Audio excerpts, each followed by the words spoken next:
Gentleman is going to introduce Mackenzie.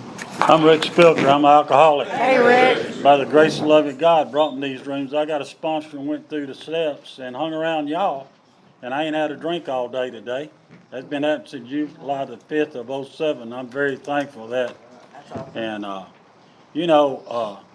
I met this young lady at the front door of the Highland Club and opened the door, best I remember, and she come in and I hugged her and I said, welcome.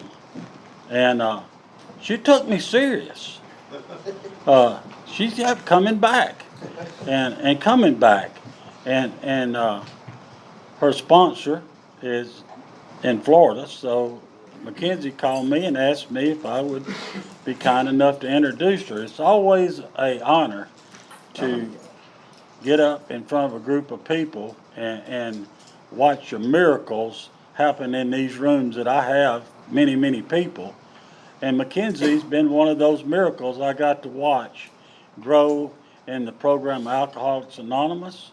And I'm going to add a little funny thing before I end that, Mackenzie, after she is sober a while, I'd say 6 months, decided she needed to chair in the high noon group. And she really loved to do that. And it took me a while to figure that out because she was guaranteed she'd get to talk that day.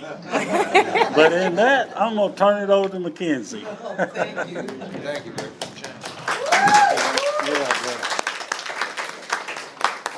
Well, that was unnecessary, but thank y'all. My palms are so sweaty right now. Hi, guys. I'm Mackenzie, and I am definitely an alcoholic. I feel obligated to say that my story is intertwined with multiple different addictions, but we're going to talk about the alcoholism.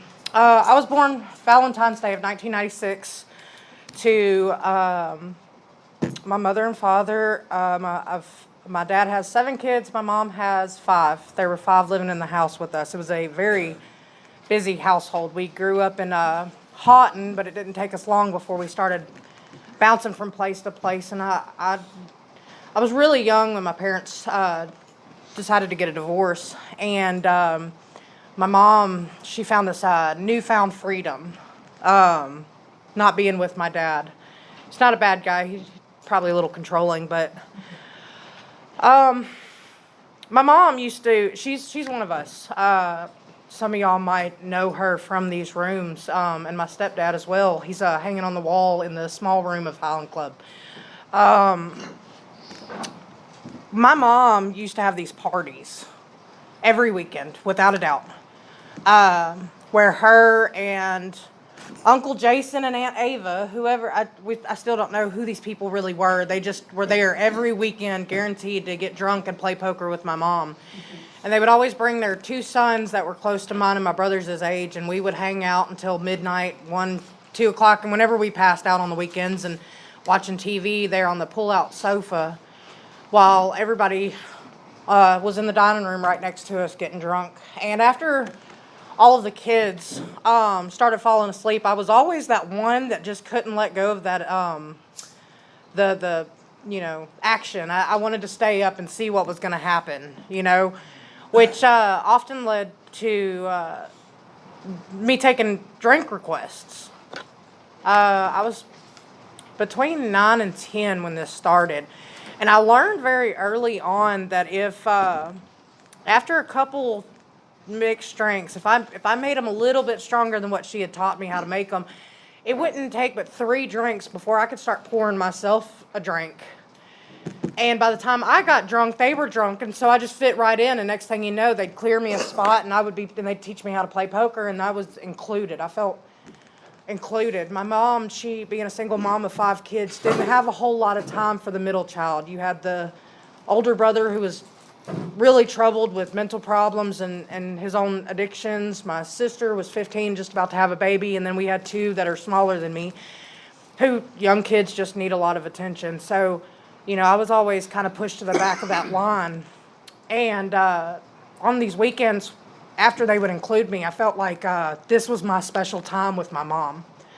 And so it just kept going. My first drink was Fireball. Yeah, 9 years old, Fireball. I'm drinking the same amount that my mom was drinking, and Definitely a 90s kid. so I remember one time. I remember us all going, me and my mom both in the backyard, puking our guts up, and her just looking at me and saying, "Oh, you got a weak stomach, can't see somebody throwing up either, huh?" And I'm like, "That's it, you know." So we'll fast forward a little bit. We'll get into my teenage years. My mom found AA. She got sober, but in these rooms, she found the love of her life, and really dedicated her life to that happiness, that newfound happiness, and her new fellowship. You know, she got involved, very, very involved with AA. You know, she was the lady that had all the literature and the chips and all of the, stuff in the trunk of her car. She made every meeting, which, again, didn't leave a whole lot of time for me and her to communicate. You know, I'm a young female starting to become a young lady who needed her mom, and she wasn't there. And that, I don't blame her. You know, I get it, because, I've found out later on that it's easy to slip into something and forget about your responsibilities sometimes, you know. So instead of hanging around the house all by myself while she was out at these meetings or staying the night with her boyfriend, I did what every other teenager would do. I went out and I'd party. The first time I drank away from my house, I only remember the first 2 hours of it. I had gotten so blackout drunk and another guy had gotten blackout drunk too. He was going around telling everybody, "I'm invincible, put cigarettes out on me." And I thought that was just great. So I put a cigarette out on this guy. And 2 weeks later, we ran into each other, and boom, we're in love. It's like, hey, I scarred you for life, and now I'm stuck with you. And that was just the idea of love for us, We met in a toxic environment of teenage drunkenness, and so we continued with that drunkenness. I had this friend of family who treated me like, he treated me like almost like a daughter, but he wasn't my parent, so I could go to him when problems with sex or drugs or alcohol arised, and he wouldn't get on to me like a parent, but he would keep me safe like somebody would. And he would call my mom, and he would tell her, "Oh, she's down here, she passed out watching a movie, I'll send her home in the morning, but she's safe." And so that started to enable that get blackout drunk, end up on his porch. And it got to a point, I remember he told me one time that every night by 2 o'clock in the morning, he would always he had an alarm set so that he could come step outside and see if I was passed out on his front porch so that he could bring me inside and make sure that I was okay. This happened in Highland, of all places. And we would go party in that park right across from Crestwell Elementary School. Don't do Fireball and get on the merry-go-rounds, guys. It's not as fun as it sounds. This went on until my mom had gotten to the point where she just didn't know what to do with me. I was about 13, and we got in this huge argument, and I said, "You know what? I'll just move in with my dad. He'll be more understanding, And it was really hard for me to understand why she wanted me to quit drinking and quit smoking pot and all of the things that teenagers do. Today I realized that she was just trying to save me because she had been down this road. But she said, "You know what? Fine. Maybe your dad will put the fear of God in you," because he's a big, scary man. He was always the disciplinarian when they were around, when they were together and everything. So in her mind, that made sense. Sure. So I hated it out there.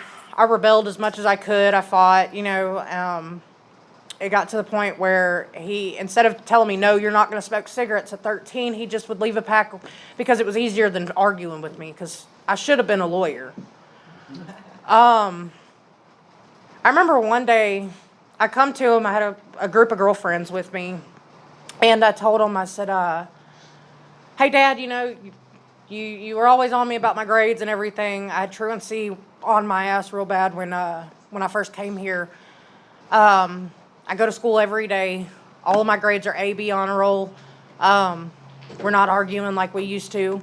If I gave you the money, would you get us a little 6-pack of beer for me and my girlfriends to sit in the house and just, while my brothers were off with their mom and our mom, and can we have a controlled setting teenage weekend? And to our surprise, he said sure. And when he bought us that 6-pack, he also bought a bottle of vodka and decided that he was going to teach us how to play quarters.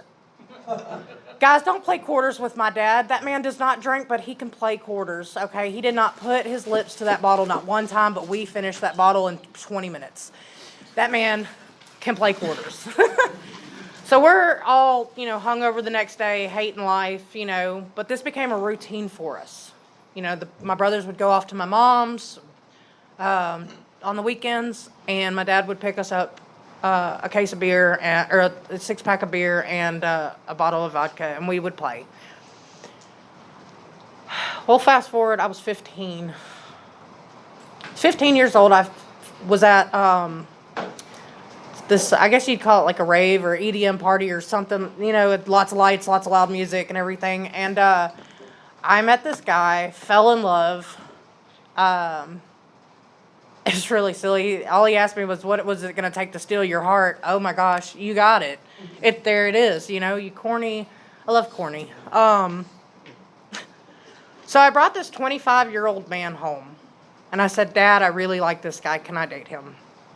And again, to my surprise, he said, I don't see why not. So fast forward to 16, almost 17, we're getting married. I'm walking down the aisle. And when I say the most redneck wedding you would have ever seen, I can show y'all pictures, okay? My baby brother showed up in a wife beater, basketball shorts, and a top hat. My dad's got his cut-off jeans, shirt and his Harley hat and his long hair. I'm barefoot in August 9th, okay, at the East Stoner boat launch. It was so redneck. I had people showed up in PJs, okay? Like, that's how serious people took this marriage. I have pictures to prove it, I promise. I just had my son, and I had another one on the way. When we first got my wedding dress, it fit, and then 2 weeks later, I'd gained so much weight from the pregnancy, the dress did not fit, so we had to alter it a little bit. That should have been my first sign, and it wasn't. We moved into our first house together, and there was a lot of abuse. A lot of abuse. There was a lot of controlling. It was almost like I didn't know what love was, and it was almost like he seen this person that he could mold and teach his perfect way of love, which I now know is nothing close to what love is. It was hateful. He was in and out of prison, and it was really strange how this happened, but he would go to jail, and I would call, a couple people and be like, hey, I'm freaking out. He just went to jail again. Go through the routines of what am I going to do? And this person would be like, okay, I'm on my way. I'm coming to help, or I'm coming to help you figure it out. And they would call this person, and this person would call this one. And before you know it, we have an awesome party going on. This person would bring a case. This person brought the cards. This person was calling a babysitter, and the babysitter would hang out with us. It just wasn't, it always turned out like this. And it would be a weekend-long ordeal. And this would go on until he got out of prison or jail. And he would come home. And then I would have to stop my wild behavior. I would have to stop, the partying and everything. And so I grew really resentful to him. And this went on for quite a while until we got into a fight. The police showed up and took him to jail for quite a while. And I decided right then and then he hit my, at the time, 15-year-old baby brother. And I decided that was it. You hit me, that's fine, but not my baby brother. And so We're still legally married, by the way. We've been separated for almost 10 years now. We're actually really, really good co-parents now. I consider him one of my best friends. He's done a lot of growth. I've done a lot of growth. And I'm actually really blessed to have him in my life today. And I can appreciate that we just weren't meant to be together on that level. After that, I went through a series of chronic homelessness, toxic relationships, lot of running for myself. It had gotten so bad that I had developed what they call agoraphobia, and in case y'all don't know what that is, that means you're pretty much afraid of living. You're afraid of the outside world. I stayed locked in my trailer for 2.5 years until, strangely enough, thank God, it burnt down and forced me out of it. But when that happened, I lost that little bit of stability that I had. And a friend of mine who had witnessed it all happen had given me a truck. And I got it fixed up-ish. It broke down every other week. I kid you not, it broke down every other week. I had a C-clamp holding my starter in, if that tells you anything.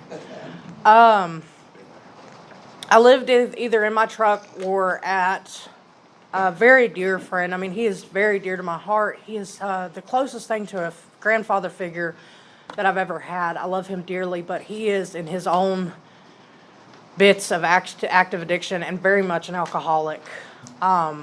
Very much an alcoholic.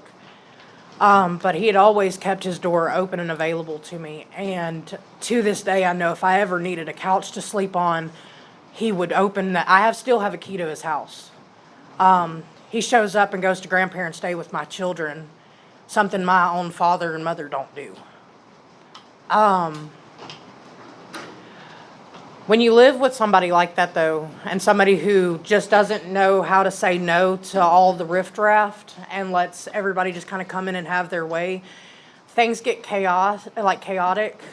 And when you sleep on somebody's couch, it's kind of hard to avoid that chaos. So there were plenty of nights that it was far better to sleep in my truck for a peace of mind than it was to sleep on his couch. Which leaves me to pretty much my rock bottom.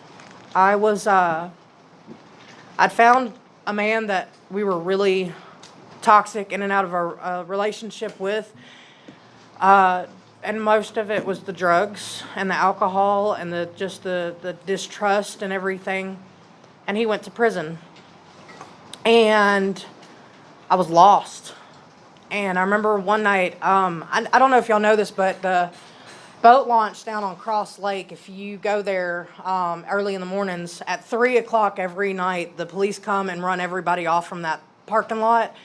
But if you wait until after they run everybody off, they don't come back until like 9, 10 o'clock that morning, which it was supposed to be a safe place to sleep.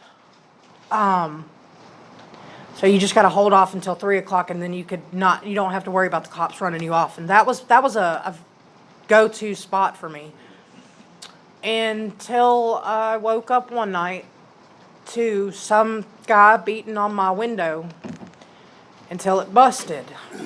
And I have everything I own in the passenger seat of this single cab truck, and I couldn't escape. And he raped me. So I get taken to the hospital, and I tell the police who it is, because I do know the guy, and they did not take me serious. His parents are well known in the law enforcement field, and so that kind of got swept under the rug, because of course here I am, just an alcoholic junkie living in a truck. Shouldn't have been there in the first place, right? When it come to the rape kit, they did blood tests, and they seen that meth and alcohol were in my system, and they no longer treated me like I was a human being who had had something terrible happen to me. They just treated me like an alcoholic junkie. So I left that. They told me, you're STD free, there's no internal hemorrhaging, you're good to go. And I never went back. Why would you? You know? Nobody took you serious. 16 weeks later, I could no longer, thank you, I could no longer ignore the fact that I had missed a couple periods. So I take a test. And I am 16 weeks pregnant with my beautiful daughter, Trista. I have to tell the man I love while he sits in prison over a video call that I'm pregnant and it's not yours. And this happened to me. And I didn't tell you when it first happened because I was afraid that I was going to be tainted, that you wouldn't want me when you got home. And I know now that that's silly because he's sitting right there in front of me and has loved me and loves my daughter like his own. And I thank God every day that that has happened, because if he hadn't have been there telling me, it's okay, I'm in Oxford, let's go to Oxford, okay? You'll go to a women's Oxford house and I'll go through an Oxford. And don't worry about a job until you can find one. I've got us both. And he paid my rent for the first 3 months, until I got a job. And the women there that supported me and loved me to this day, I mean, great women. I will forever say that Oxford saved my life. Oxford and the Family Preservation Court, if y'all don't know what that is, that's like drug court, but it's when you're also fighting to get back custody of your children from DCS's custody, because of course I had things in my system when my daughter was born, and they took her straight from the hospital bed and put her in state custody. A lot of people hate drug court. A lot of people hate the Family Preservation Court, and a lot of people hate Judge Aaron Garrett. But y'all, those people saved my life. The rules are put in place because they work. One of the stipulations for drug court and FPC is that you have to attend some kind of peer support, which are meetings like this, meetings with a counselor, so on and so forth. So yeah, that first day at the Highland Club, I walked in with a signed slip, had no idea what to do with it, and no idea other than I know that, hey, my mom used to come here and they had awesome parties and lots of food all the time, you know? Yeah. 4th of July's are usually really awesome, you know? Because people weren't falling over drunk and, you know, doing bad stuff in the bathroom.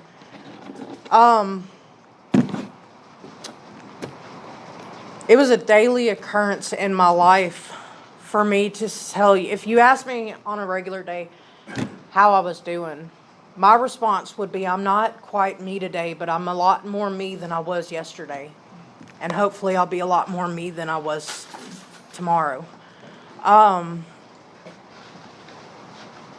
Y'all, after all of that happened about finding out that I was pregnant and living in that man's house with all the chaos and the not knowing how things were going to work, because by the time he got home from prison, I'm big fat pregnant with a baby that's not his.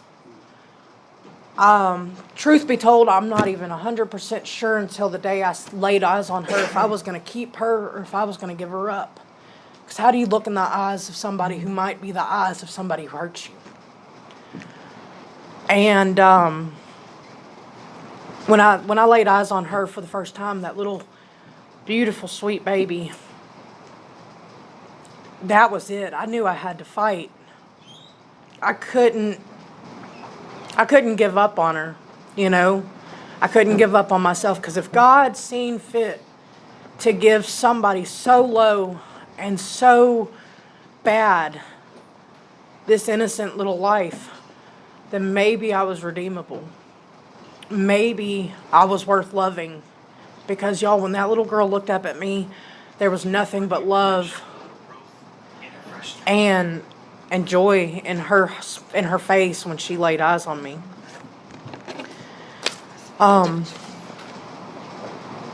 Y'all, I'm 30 years old. I started drinking at 9 years old, and I started smoking meth when I was 13.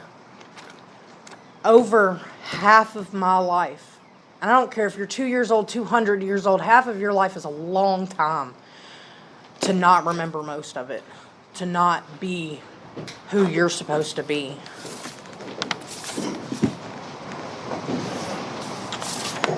I wrote notes. Thanks, ChatGPT.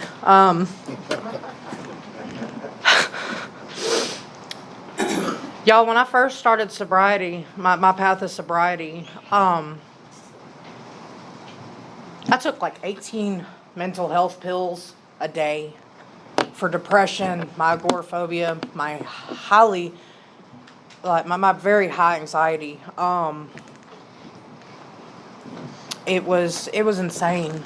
I was going to a therapist twice a week, a counselor 3 times a week, on top of what all the stipulations of drug court and DCFS had put on me, which I don't suggest anybody deal with DCFS. Thank God that they were there to take care of my child when I couldn't. But it's a lot. Today I am 1 year, 1 month, and 17 days sober for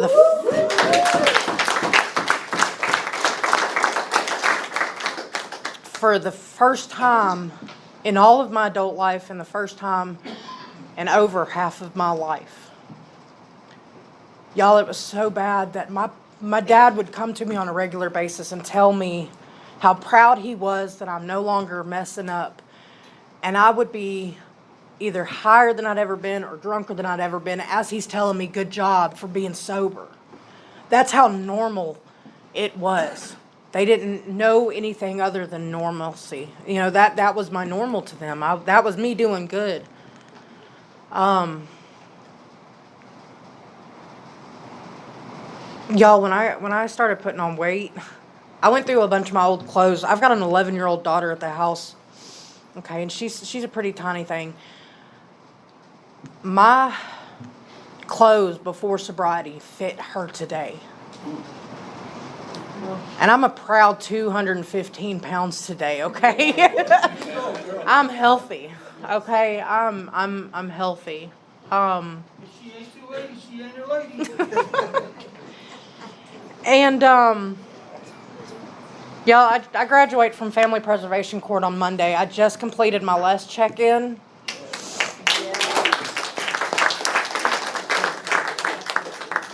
This is the first official meeting, not the first meeting that I didn't have to have my signed slip signed, but this is the first meeting that I no longer have to, I come to this for myself. Not because there's a stipulation, not because I'm running from myself or running from the thoughts of addiction or alcoholism anymore. I'm here today because it's possible. That's not to say the thought doesn't cross my mind every once in a while. I'm still sick. I'll always be sick. I'll always, my first thought's always going to be that self-destructive thought. But the tools that I have today from AA has taught me how to turn those destructive thoughts into empowerment. I know now that there is power in the pause. I'm no longer chronically homeless.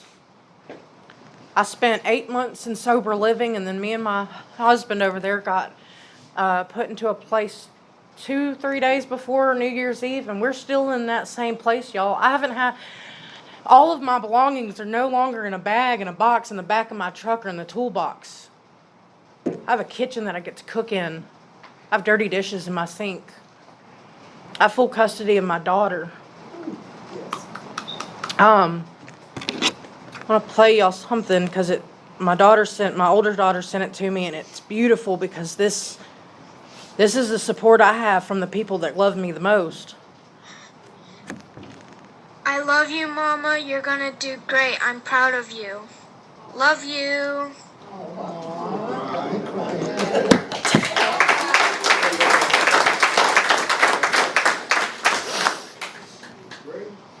My daughter, when she's with me, she comes to every meeting.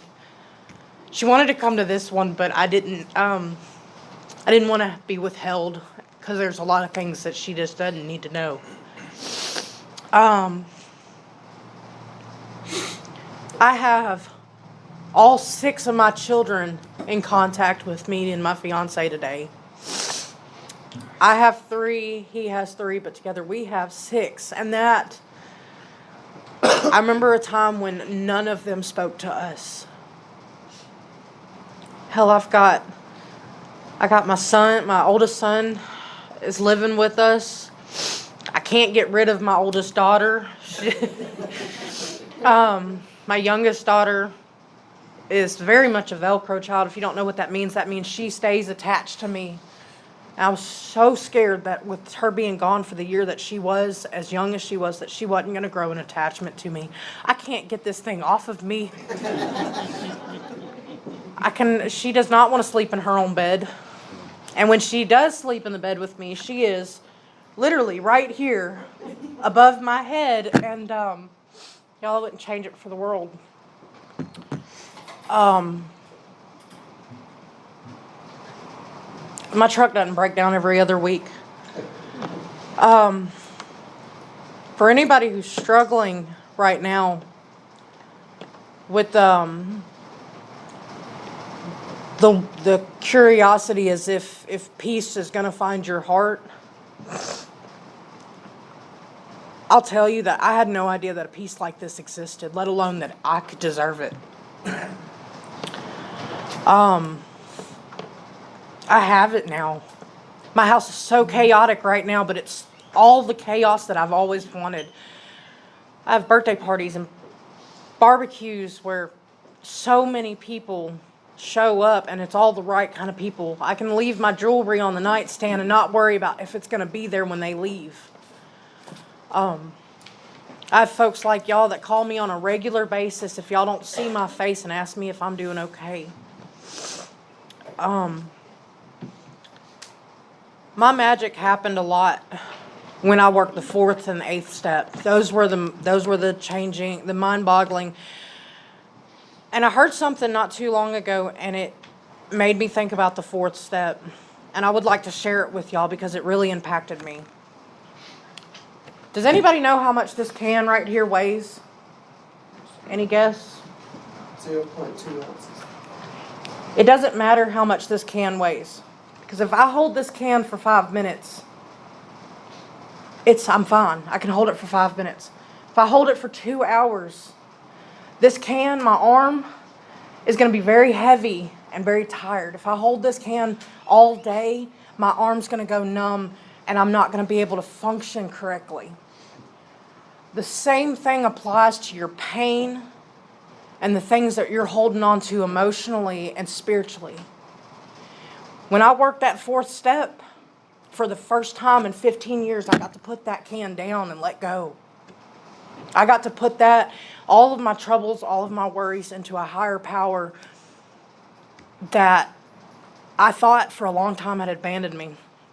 It's funny, we were just, when my sponsor called and we prayed before getting here, and we hung up, my fiance asked me, he told me, he said, a year ago, that wouldn't have happened. You didn't even want to talk about God.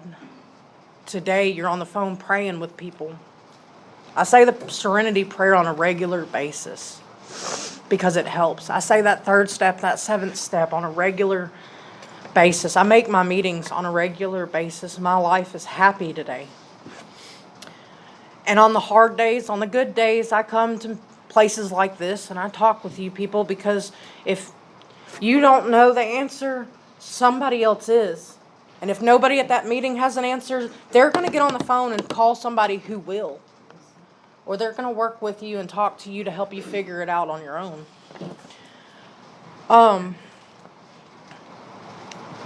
There's not one day that I can't call the women of that sober living house that I belong to and say, hey, I need somebody, and not one of them show up at my doorstep. And take me to a meeting. Or just pray with me.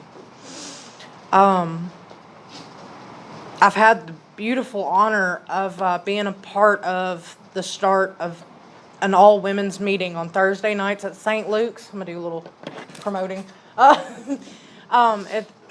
And And the women there are some of the most supportive women I've ever met in my life. To have sponsees who call me when they need help, when they have hard times, when they need to break a plate. God, that's the most rewarding thing I think comes from this, is being able to know that there's been people who have opened the door and said welcome and really meant it. I'll give you a little tidbit. What really made me believe that he was really welcoming me was at the end of his shares. A lot of times he tells us that I love everybody in here and there's nothing you can do about it. And I felt that with all my heart and soul. And that was the first time for a long time. He said, I love you. A man said, I love you. And there was nothing he could gain from it. He was not hoping to gain anything from it. And I felt it wholeheartedly without the fear of being misled or lied to. And I needed that. I needed that so bad in my life. And I looked forward to that every time I come to a meeting and I seen him. I knew that I was going to get some sort of love and wisdom. And from there, I started hearing the same thing come from other people, with more sober, more clean time than I've got, and less clean time. I have a little, everybody has a little notes app in their phone. When I hear something that I've never heard before in these meetings, I like to write them down. And I'm talking about, it is a 5-page list by now. This program has taught me how to love myself, and in turn, it's taught me how to love my kids, my fiance, my mother, my father, and people, just in general, people again. So I couldn't stand people. They were dirty, treacherous, lying, manipulative people. And then I found out that you are who you hang around. I was a dirty, lying, manipulative, horrible person before I met these rooms.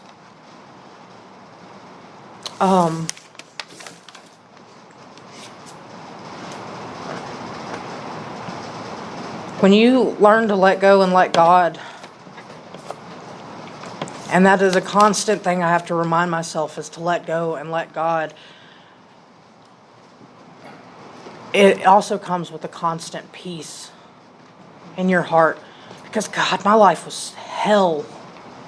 It was absolute hell with everything in my control. I am a control freak. I will tell you, that is a big problem of mine. I like to be the controller. And that didn't get me anywhere good. It's funny when you let the person who should be in control of the situation be in control. Life goes so smoothly now. Y'all, I don't have to wake up and ask or wonder how I'm going to eat, where I'm going to sleep, if the police is going to take my truck when they tell me to move.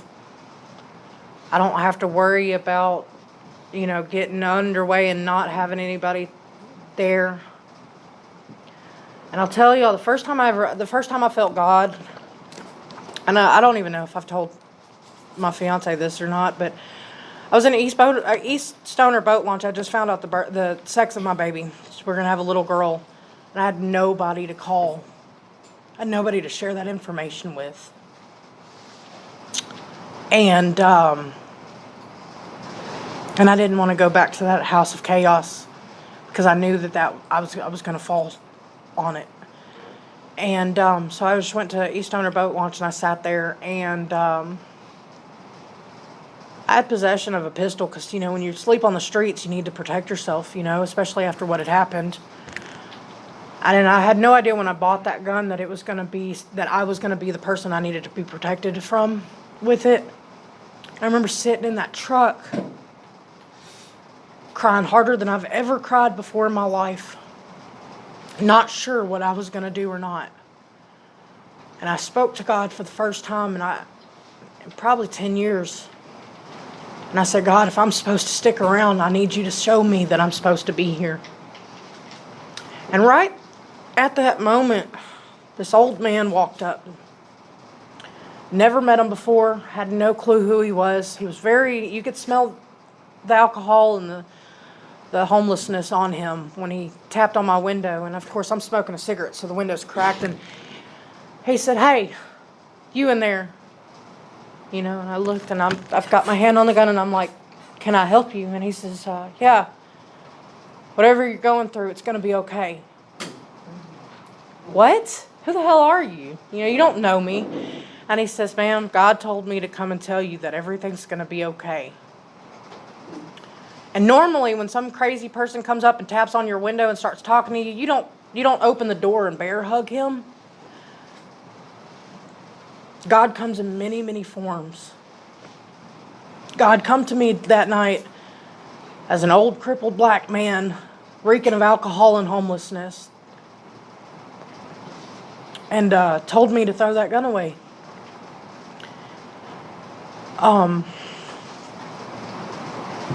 If I had one message for anybody out here struggling today, is that it is possible to get through the pain. All you have to do is ask God to help you put that can down, and it won't be so heavy anymore. It's totally possible to get over the fear. I mean, look at me. I used to be stuck in my house. I used to be stuck in my house, and it took it burning down before I got out. But today I'm in front of a crowd of people telling y'all all my business. I'm living proof that there is a peace available for each and every one of you in here right now. You just got to be willing to ask God to give it to you and to let Him give it to you. Let go and make room in your heart. Let that pain go so that God can move in it. If you do the work, if you get the steps done, you work it with a sponsor, you come around and hang around people like us, your life will get so much better. But you got to do the work. You were willing to do the work to get drunk or high. If you really want it to change, doing the work is not that hard, but it is work. And it is possible. And if you ask me today, I'm not who I was. Thank God I was not who I was. I'm who I'm becoming. I'm much more me today than I was yesterday, and sobriety made that possible. That's all I've got.